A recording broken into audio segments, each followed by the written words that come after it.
Hello friends, ഇന്നത്തെ എപ്പിസോഡിൽ രാധികയോട് യഥാർത്ഥത്തിൽ നടന്ന സംഭവങ്ങൾ ഐശ്വര്യ രാധികയുടെ മുന്നിൽ തൻ്റെ മകളാണ് രാധിക എന്ന രീതിയിൽ കണ്ണീരൊഴുക്കി അവതരിപ്പിക്കണം. അങ്ങനെ അഭിനയിച്ച് തകർക്കുന്ന ഐശ്വര്യയുടെ വാക്കുകൾ വിശ്വസിക്കുന്ന രാധികയുടെ മനസ്സിൽ വല്ലാത്ത വേദന തോന്നും. സ്വന്തം അച്ഛൻ്റെ ദാരുണമായ മരണ ദിവസം തന്നെയാണ് തൻ്റെ കയ്യിൽ തന്നെ നഷ്ടമായതെന്നും അമ്മയ്ക്ക് തന്നെ നഷ്ടമായതെന്നുള്ള വിവരം ഞെട്ടലോടെ അറിയുന്ന രാധിക ഉടൻ തന്നെ ഐശ്വര്യയോട് ചോദിച്ചു, ആരാണ് ആരാ എൻ്റെ അച്ഛനെ ഇല്ലാതാക്കിയത്? ആരാണ് ആ സ്ത്രീ? അവരാരാണ് എന്ന് രാധിക അന്വേഷിക്കുമ്പോൾ ഐശ്വര്യ പറഞ്ഞു, മോളെ, അവരെ ഞാൻ ഒരിക്കൽ നിന്നെ കാട്ടിത്തരാം. അവർ നിന്റെ മുന്നിൽ സംരക്ഷകയുടെ വേഷമണിഞ്ഞ് ചിലപ്പോൾ പ്രത്യക്ഷപ്പെട്ടേക്കും എന്ന് രാധികയോട് ഐശ്വര്യ അറിയിച്ചു. ഐശ്വര്യയുടെ വാക്കുകൾ കേട്ട് രാധിക ഒന്നും വിശ്വസിക്കാനാകാതെ അങ്ങനെ നിൽക്കുമ്പോൾ ഉടനെ ഐശ്വര്യ പറഞ്ഞു, മോളെ, നിന്നെ എനിക്ക് തിരികെ കിട്ടിയത് എത്രയോ നാളത്തെ പ്രാർത്ഥനയ്ക്കും വഴിപാടുകൾക്കുമുള്ള ഫലമാണ്. ഈ അമ്മയുടെ അരികിൽ നിന്ന് മോൾക്ക് പോകേണ്ടതുണ്ടോ? എന്നേക്കുമായി മോളെ അമ്മയ്ക്ക് നഷ്ടമായതാണ്. പിന്നീട് എൻ്റെ പ്രാർത്ഥനയുടെ ഫലം കൊണ്ട് മാത്രമാണ് എൻ്റെ മോൾ എൻ്റെ അരികിലേക്ക് എത്തിയത്. ഇനി എന്നും ഈ അമ്മയ്ക്കരികിൽ മോൾക്ക് നിന്നൂടെ? അമ്മയോടൊപ്പം മോൾക്കൂടെ കഴിഞ്ഞൂടെ എന്ന രാധികയോടുള്ള ഐശ്വര്യയുടെ ചോദ്യം കേട്ട് രാധിക പറഞ്ഞു, വേണ്ട, എനിക്ക് എനിക്ക് എൻ്റെ യശോദാമ്മയുണ്ട്, എൻ്റെ അച്ഛനുണ്ട്. എനിക്ക് അവരുടെ മകളായി ജീവിച്ചാൽ മതി. മറ്റാരും എന്നെ തേടി വരണ്ട. മറ്റാരുടെയും കൂടെ എനിക്ക് ജീവിക്കുകയും വേണ്ട. അതുകൊണ്ട് എൻ്റെ അമ്മയുടെയും അച്ഛൻ്റെയും കൂടെ തന്നെ ഞാൻ കഴിഞ്ഞോളാം. എൻ്റെ മേൽ അവകാശം പറഞ്ഞ് മറ്റാരും വരാൻ ഞാൻ ആഗ്രഹിക്കുന്നില്ല എന്ന് പറഞ്ഞ് രാധിക അവിടെ നിന്ന് ഇറങ്ങുന്നു. രാധിക അവിടെ നിന്ന് പോകുന്നത് കണ്ട് പിന്നാലെ രാധികയെ വിളിച്ച് മോളെ എന്ന് പറഞ്ഞ് സോണിയ ഓടത്തി പോകാനായി ഒരുങ്ങുമ്പോൾ പെട്ടെന്ന് ഐശ്വര്യ സോണിയെ തടഞ്ഞു. വേണ്ട, അവൾ പൊയ്ക്കോട്ടെ. അങ്ങനെ രാധിക പോയി കഴിയുമ്പോൾ ഐശ്വര്യ രാധികയോട് സോണിയോട് പറഞ്ഞു, സോണിയ, നീ ഒന്ന് പോയി നോക്കിക്കേ അവൾ പോയോ എന്ന്. അങ്ങനെ രാധിക ആ കഥ കേട്ടതിന്റെ വേദനയിൽ അവിടെ നിന്ന് പിന്തിരിഞ്ഞു പോലും നോക്കാതെ നടന്നു നീങ്ങുന്നത് കണ്ട സോണിയ ഐശ്വര്യയുടെ അരികിലേക്ക് എത്തിയിട്ട് പറഞ്ഞു, ഒന്ന് തിരിഞ്ഞു പോലും നോക്കാതെ അവൾ പോയി. അത് കേട്ടതും ഐശ്വര്യയോട് വീണ്ടും സംശയത്തോടെ സോണിയ ചോദിച്ചു, എന്നാലും മേഡം, ഒരിക്കലും ഞാൻ പ്രതീക്ഷിച്ചില്ല. ഇത് ആ കുട്ടി ശരിക്കും വിശ്വസിച്ചിട്ടുണ്ട്, അത് തീർച്ചയാണ്. ഇനി എന്തായാലും അവൾ ഇനിയും മേഡത്തിനരികിലേക്ക് വരുവോ? എത്രത്തോളം മേഡം അഭിനയിക്കുമെന്ന് ഞാൻ ഒരിക്കലും കരുതിയില്ല എന്നെല്ലാം അറിയിച്ചപ്പോൾ അത് കേട്ട ഉടൻ തന്നെ അങ്ങനെ ഒരു വാക്ക് കേട്ടതോടെ അങ്ങനെ ഒരിക്കലും സംഭവിക്കില്ല എന്ന് താൻ കരുതിയിരുന്നതാണെന്നും ഇനിയിപ്പോ അങ്ങനെ ഉണ്ടായതിനെക്കുറിച്ച് ആകെ വിഷമത്തോടെ പറയുമ്പോൾ രാധിക അവിടുന്ന് ഇറങ്ങിപ്പോയതിൻ്റെ കാരണം കൂടി അറിഞ്ഞതോടെ വീണ്ടും ഐശ്വര്യയോട് സോണിയ ചോദിച്ചു, ഇനിയിപ്പോ അവൾ വരുവോ? അപ്പോഴേക്കും സോണിയ അങ്ങനെ ചോദിച്ചത് കേട്ട് ഐശ്വര്യ പറഞ്ഞു, വരും. അവൾക്കിനി വരാതിരിക്കാനാവില്ല. അവളിപ്പോൾ പിന്തിരിഞ്ഞു പോലും നോക്കാതെ അവൾ ഇറങ്ങിപ്പോയെങ്കിൽ അവളുടെ മനസ്സിൽ ഞാൻ പറഞ്ഞ കഥ കൃത്യമായി തറച്ചിട്ടുണ്ട്. ഇനി അവൾ വീട്ടിൽ ചെന്ന് ആലോചിക്കും, അവൾ കേട്ടതും അവൾ ചെയ്തതുമൊക്കെ ശരിയാണോ എന്ന്. അവൾക്ക് ഇനി എൻ്റെ അടുത്തേക്ക് വരാതിരിക്കാനാവില്ല, അത് തീർച്ചയാണ്. ശ്യാമ യഥാർത്ഥ സത്യം വെളിപ്പെടുത്തുന്നതിന് മുൻപ് തന്നെ എനിക്ക് ശ്യാമയുടെ മകളെ അവൾക്കെതിരെ എനിക്ക് തിരിക്കാൻ കഴിയും. അതിനാണ് ഞാൻ ഇതെല്ലാം ചെയ്യുന്നത് എന്ന് അറിയിച്ചു. എല്ലാം കേട്ട് കഴിയുമ്പോൾ എല്ലാം കേട്ടതിന് ശേഷം രാധികയ്ക്കുണ്ടാകാൻ പോകുന്ന മാറ്റവും അതുതന്നെയാണെന്ന് ഐശ്വര്യ സോണിയോട് പറഞ്ഞു. സോണിയ അതെല്ലാം കേട്ട് പുഞ്ചിരിച്ചുകൊണ്ട് അങ്ങനെ നിന്നു. പിന്നീട് കാണുന്നത് രാധിക വീട്ടിൽ മടങ്ങിയെത്തിയതിനു ശേഷം കണ്ണന്റെ മുന്നിൽ പ്രാർത്ഥനയോടെ നിൽക്കുകയാണ്. ഭഗവാനെ, ഇനിയും എന്തൊക്കെയാണ് സംഭവിക്കാൻ പോകുന്നത്? എൻ്റെ അമ്മയാണെന്ന് പറഞ്ഞ് എൻ്റെ മുന്നിലേക്ക് എത്തിയ ആ സ്ത്രീ സത്യത്തിൽ എൻ്റെ അമ്മ തന്നെയാണോ? ഒരിക്കലും എനിക്ക് അത് വിശ്വസിക്കാൻ കഴിയുന്നില്ല. പക്ഷേ അവർ പറഞ്ഞ കഥകൾ കേട്ടപ്പോൾ ശരിക്കും എൻ്റെ മനസ്സ് വല്ലാതെ വേദനിച്ചു. അത് സത്യമാണെങ്കിൽ പിന്നെ എന്തുകൊണ്ടാണ് അവർ എൻ്റെ അരികിലേക്ക് വരുമ്പോൾ എൻ്റെ അമ്മ അരികിലേക്ക് എത്തിയതുപോലെ എനിക്ക് തോന്നാത്തത്? യശോദാമ്മയും ഫിദാമ്മയും ഒക്കെ എന്നെ കെട്ടിപ്പിടിക്കുമ്പോൾ ഉണ്ടാകുന്ന തോന്നൽ എന്തുകൊണ്ട് അവർ എന്നെ കെട്ടിപ്പിടിച്ചപ്പോൾ എനിക്ക് തോന്നിയില്ല? എൻ്റെ കണ്ണ, ഇതിൽ എന്താണ് സത്യമുള്ളത്? ഇതിൽ ആരാണ് യഥാർത്ഥത്തിൽ എൻ്റെ അമ്മ? ശരിക്കും എന്താണ് ഇതിൻ്റെ എല്ലാം പിന്നിലുള്ള കാരണം എന്നെല്ലാം സംശയത്തോടെ തൻ്റെ ഭഗവാനോട് രാധിക ചോദിക്കുന്നു. അതിനുശേഷം കാണുന്നത് വരുണിന്റെ റൂമിലേക്ക് പ്രിയങ്ക ഒരു ജോഡി ഡ്രസ്സുമായി എത്തുന്നു. വരുൺ അതൊന്നും ശ്രദ്ധിക്കാതെ അങ്ങനെ ഇരിക്കുമ്പോൾ വരുണിന്റെ അരികിലേക്ക് എത്തുകയാണ് പ്രിയങ്ക. ഈ സമയം രാധിക തന്റെ അമ്മയെക്കുറിച്ച് അങ്ങനെ ആലോചിച്ചിരിക്കുമ്പോൾ ഭക്ഷണം കഴിക്കുന്നതിനിടയിൽ പെട്ടെന്ന് ഭക്ഷണം ശ്യാമയ്ക്ക് നെറുകയിൽ കയറിയതും ഉടനെ ശ്യാമ ചുമക്കുന്നത് കണ്ട് അമൃതേടത്തി പറഞ്ഞു, എന്താ ശ്യാമ, എന്താ ആലോചിക്കുന്നത്? അപ്പോഴേക്കും ശ്യാമ പറഞ്ഞു, എടുത്തി ഒരു കാര്യം ഓർത്തു ചോദിച്ചേ, ഇപ്പോ എന്നെ കുറിച്ച് മോൾ ആലോചിച്ചിട്ടുണ്ടാവും, അല്ലെങ്കിൽ എടുത്തി ഇപ്പൊ വിളിച്ചു ചോദിക്കൂ. അങ്ങനെ മോൾ എന്നെ കുറിച്ച് ചിന്തിച്ചത് കൊണ്ടാണ് ഞാനിപ്പോ ഇങ്ങനെ ഒരു അവസ്ഥയിലായത് എന്ന് ശ്യാമ അറിയിച്ചു. അത് കേട്ട ഉടനെ അമൃതേടത്തി പറഞ്ഞു, എന്തായാലും എനിക്ക് വളരെ സന്തോഷമുണ്ട് ശ്യാമ. എപ്പോഴും മോളുടെ കാര്യങ്ങൾ ചിന്തിച്ച് സന്തോഷവതിയായിരിക്കുന്ന ശ്യാമയെ കാണാൻ എനിക്ക് ഒത്തിരി ആഗ്രഹമുണ്ടായിരുന്നു. അത് സാധിച്ചു. ഇപ്പോ ഏതു നേരവുമുള്ള ആ കരച്ചിലും ബഹളവും എല്ലാം ഒഴിവായല്ലോ. അതിൽ എനിക്ക് വളരെയേറെ സന്തോഷമുണ്ട് എന്ന് അമൃതേടത്തി അറിയിച്ചപ്പോൾ ശ്യാമ ചോദിച്ചു, ഏടത്തി ഞാനൊരു കാര്യം പറയട്ടെ? ശരിക്കും ഞാനിപ്പോ ഫിദ മാമ ആയിട്ടല്ലേ ഞാൻ ശ്യാമ മോളുടെ രാധിക മോളുടെ മുന്നിൽ ചെല്ലുന്നത്. അതുകൊണ്ട് തന്നെ രാധിക മോൾക്ക് ഫിദ മാമിനോട് വലിയ സ്നേഹവുമാണല്ലോ എന്ന് ചോദിച്ചു. അത് കേട്ടതും അതേ എന്ന് അമൃത പറഞ്ഞപ്പോ വീണ്ടും ശ്യാമ പറഞ്ഞു, അങ്ങനെയാണെങ്കിൽ ഞാനൊരു കാര്യം ചെയ്യട്ടെ, ഫിദ മാമിന്റെ മകളാണ് രാധിക എന്ന രീതിയിൽ കാര്യങ്ങൾ മോളോട് പറഞ്ഞാലോ? എന്റെ ജീവിതത്തിൽ സംഭവിച്ച കാര്യങ്ങളൊക്കെ മോളോട് പറഞ്ഞാലോ? മോളുടെ അച്ഛനുണ്ടായ അവസ്ഥയും ഒക്കെ മോളുടെ മുന്നിൽ വെളിപ്പെടുത്തിയാലോ? മോള് അഖിൽ സാറിനെ കണ്ടിട്ടുള്ളതാണല്ലോ. അതുകൊണ്ട് തന്നെ എല്ലാം മോള് വിശ്വസിക്കുകയും ചെയ്യും. എന്താ അത് നല്ലതല്ലേ എടുത്തി എന്ന് അമൃതയോട് ചോദിച്ചപ്പോ ഉടനെ അമൃത പറഞ്ഞു, ശ്യാമേ, ശരിക്കും മോളോടുള്ള സ്നേഹം കാരണം, ആ സ്നേഹ കൂടുതൽ കാരണം ശരിക്കും നിന്റെ സ്ഥിരബുദ്ധിക്ക് എന്തെങ്കിലും സംഭവിച്ചോ ശ്യാമേ? അല്ല, ഈ ഒരു സാഹചര്യത്തിൽ അല്ലെങ്കിൽ എങ്ങനെയാണെങ്കിലും ശരി, അമ്മയെ തിരിച്ചറിയുന്ന മക്കൾ, അമ്മയ്ക്ക് മുന്നിലേക്ക് എത്തുന്ന മക്കൾ, വർഷങ്ങൾക്ക് ശേഷം അല്ലെങ്കിൽ അമ്മയെ അറിയാതിരുന്ന മകൾ അമ്മയ്ക്ക് മുന്നിലെത്തുമ്പോ അമ്മ താനാണ് കുട്ടിയുടെ അമ്മയെന്ന സ്നേഹത്തോടെ ആ കുഞ്ഞിന് മുന്നിൽ വെളിപ്പെടുത്തുമ്പോൾ ആദ്യം ആ കുട്ടി എന്തായിരിക്കും ആ അമ്മയോട് ആവശ്യപ്പെടുക? ഇവിടെ രാധിക മോളല്ല, പകരം ഏതൊരു കുട്ടിയാണെങ്കിലും ശ്യാമയുടെ അരികിലേക്ക് എത്തിയ അല്ലെങ്കിൽ ഫിദാമാമിന് അരികിലേക്ക് എത്തി ആവശ്യപ്പെടുന്നത് എന്തായിരിക്കും? ശ്യാമയെ നോഹിച്ചേ എന്ന് പറഞ്ഞു.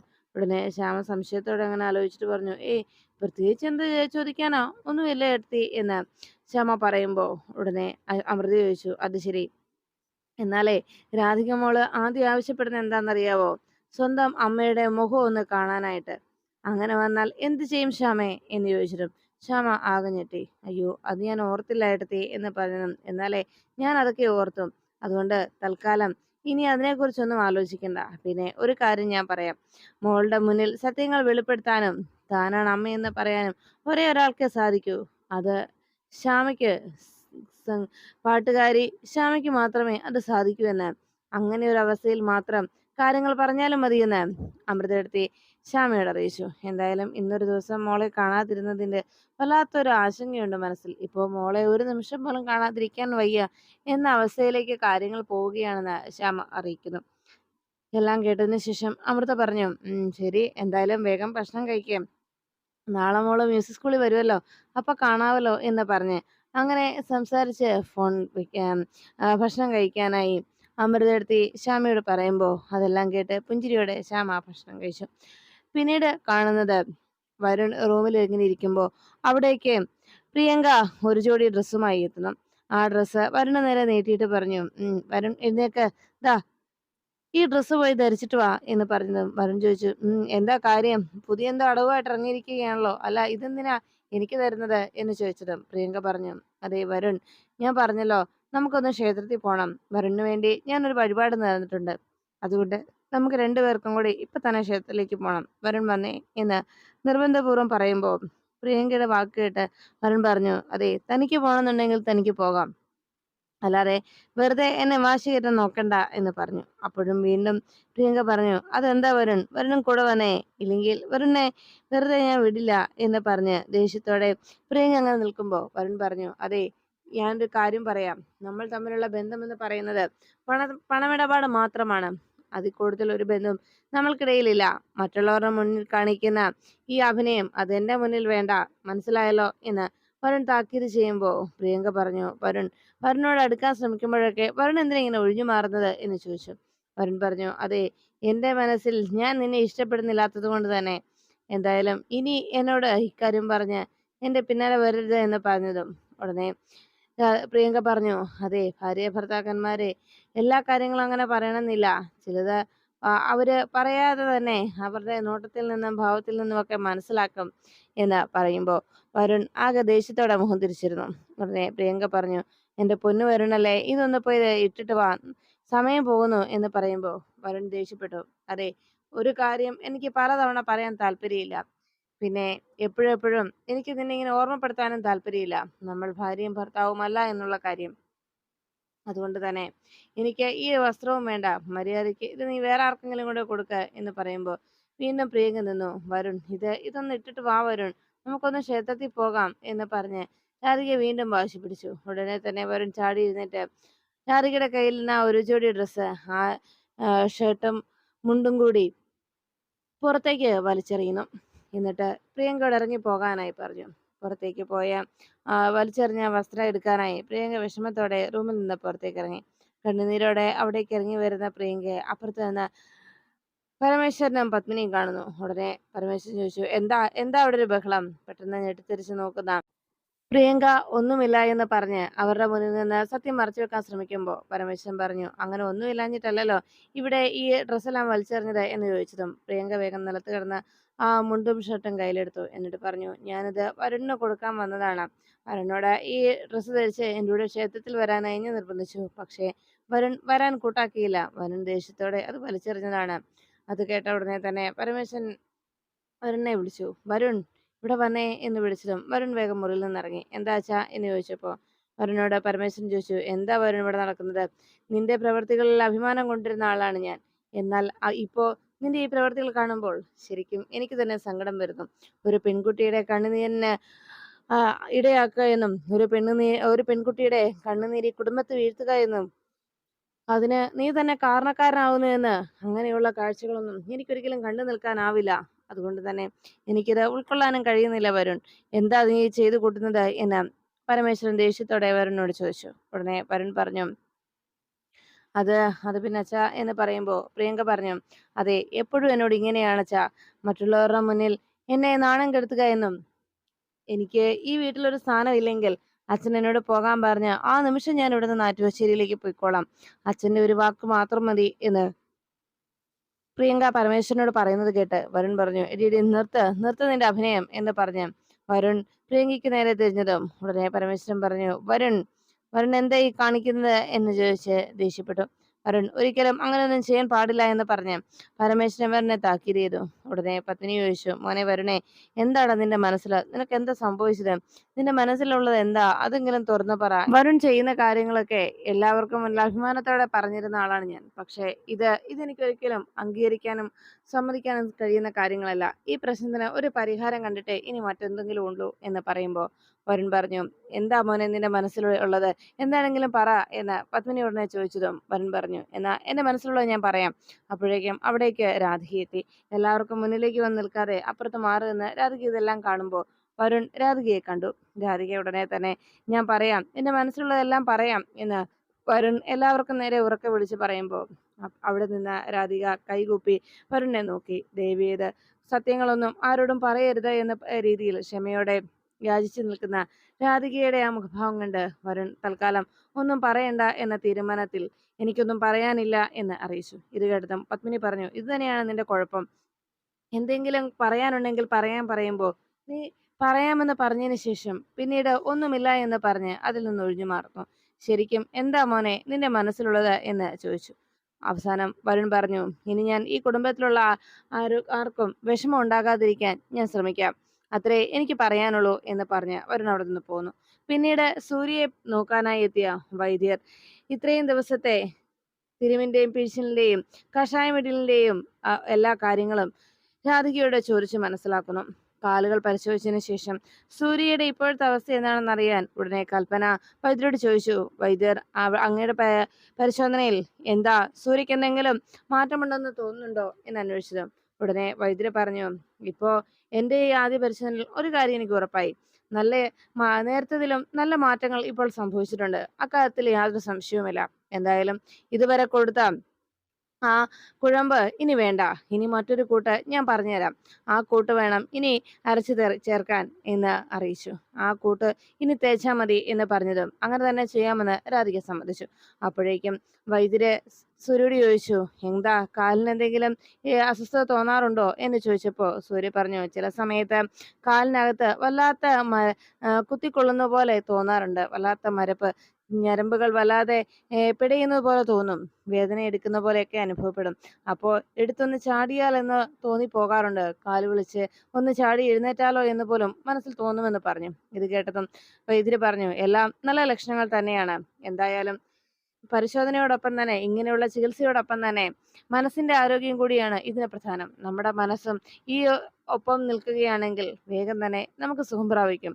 എന്തായാലും ഇനിയുള്ള മരുന്നുകൾ എന്തൊക്കെയാണെന്ന് ഞാൻ കുട്ടിക്ക് തന്നിട്ട് പോകാമെന്ന് പറഞ്ഞ് വൈദ്യര് കൃത്യമായി തന്നെ ചിട്ടയോടെ തന്നെ മുറ തെറ്റിക്കാതെ കാര്യങ്ങൾ കൃത്യമായി ചെയ്യണമെന്നും അങ്ങനെ ഇതുവരെയായിട്ടും ഒരു പത്തിപ്പിഴവും വന്നിട്ടില്ലല്ലോ എന്നുമൊക്കെ രാധികയോട് മുറ പോലെയെല്ലാം ചെയ്യുന്നില്ലേ എന്നും ചോദിച്ചു. എല്ലാം അങ്ങനെ തന്നെ ചെയ്യുന്നുണ്ട് വൈദ്യരെ എന്ന് അറിയിച്ചതും എന്നാൽ ശരിയെന്ന് പറഞ്ഞ് അദ്ദേഹം അവിടെ നിന്നിറങ്ങി.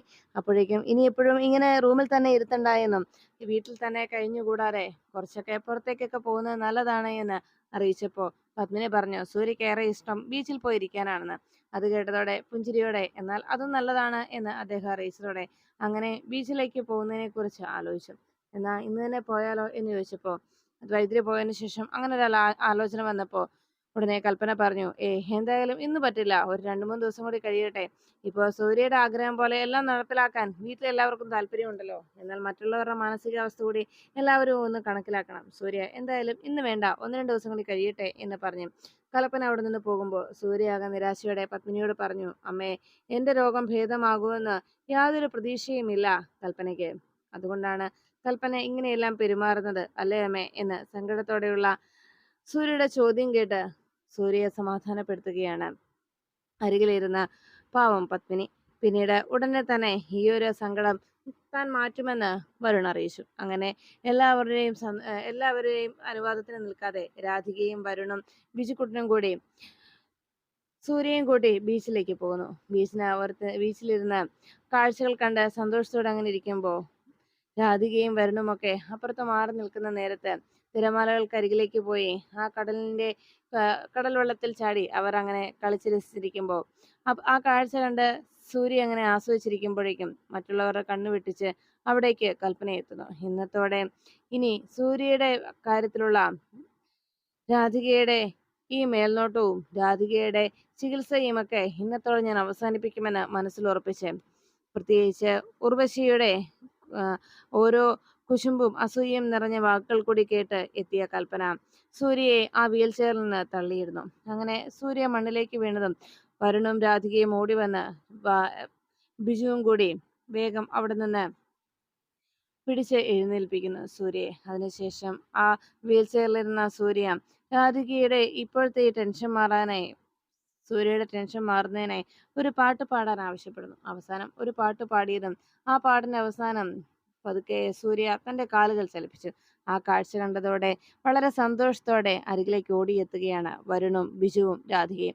അതിനുശേഷം വീട്ടിലേക്ക് മടങ്ങി എത്തിക്കഴിയുമ്പോൾ സൂര്യയെ എങ്ങനെയും സൂര്യയുടെ അരികിൽ നിന്ന് രാധികയെ ഒഴിവാക്കണമെന്ന തീരുമാനത്തിൽ ഉറച്ച് രാധികയെ ഇല്ലാതാക്കാനായി കൽപ്പന പുതിയ തന്ത്രങ്ങൾ മെനയുന്നു. അങ്ങനെ കൽപ്പനയുടെ നിർദ്ദേശപ്രകാരം ഒരു കൂട്ടം കള്ളന്മാർ വീട്ടിൽ അതിക്രമിച്ചു കയറി രാധികയെ അപായപ്പെടുത്താനായി കത്തിയുമായി കടന്നു കയറുകയും രാധിക ആ കാഴ്ച കാണുകയും രാധിക അവർ അവിടേക്ക് കയറിയത് കണ്ട് കള്ളന്മാരെ പിടിച്ചു നിർത്താൻ ശ്രമിക്കുകയും വരുണിനെയും അച്ഛനെയും അപായപ്പെടുത്താനാണ് അവർ എത്തിയതെന്നുള്ള ധാരണയിൽ രാധിക അവർക്ക് നേരെ തിരിയുകയും അവസാനം ബഹളം കേട്ട് വരുണും അവിടേക്ക് ഓടിയെത്തുന്നു. കള്ളന്മാർ പിന്നീട് രാധികയെ കത്തിമുനയ്ക്ക് മുന്നിൽ നിർത്തി എല്ലാവരെയും ഭീഷണിപ്പെടുത്തി രാധികയെ ഇപ്പോൾ കൊല ചെയ്യുമെന്ന് പറഞ്ഞ് അവർ തന്റെ കത്തി രാധികയ്ക്ക് നേരെ വീശുമ്പോൾ അരികിൽ വീൽ ചെയറിലിരുന്ന സൂര്യ ആ നിമിഷം ആ കള്ളന്റെ കയ്യിൽ കടന്നു പിടിക്കുന്നു. രാധികയുടെ ദേഹത്ത് ആ കത്തി കുത്തിക്കയറാതെ ആ കത്തി തടഞ്ഞു നിർത്തുകയും അതിനുശേഷം കള്ളന്റെ മേൽ തന്റെ കൈകൊണ്ട് ബലപ്രയോഗം നടത്തി അവസാനം താനിരുന്ന ആ വീൽ ചെയറിൽ നിന്ന് കാലുകൾ നിലത്തുറപ്പിച്ച് എല്ലാവരെയും ഞെട്ടിച്ചുകൊണ്ട് ചാടി എഴുന്നേൽക്കുന്നു സൂര്യ. ആ കാഴ്ച കണ്ട് അതിശയത്തോടെ അന്തം വിട്ട് കണിമംഗലത്തെല്ലാവരും അവരുടെ എല്ലാവരുടെയും പ്രാർത്ഥനയും ഇത്രയും നാളത്തെ ചികിത്സയും പ്രാർത്ഥനയും ഫലിച്ചു എന്ന സന്തോഷത്തിൽ അതിശയത്തോടെ നോക്കി നിൽക്കുന്നു. ഇങ്ങനെയൊരു സാഹചര്യത്തിൽ ആ കുടുംബത്തിൽ വലിയൊരു അതിക്രമം നടക്കുമ്പോഴും ഈ ഒരു സന്തോഷം അതിനെയെല്ലാം മറികടക്കുന്നു.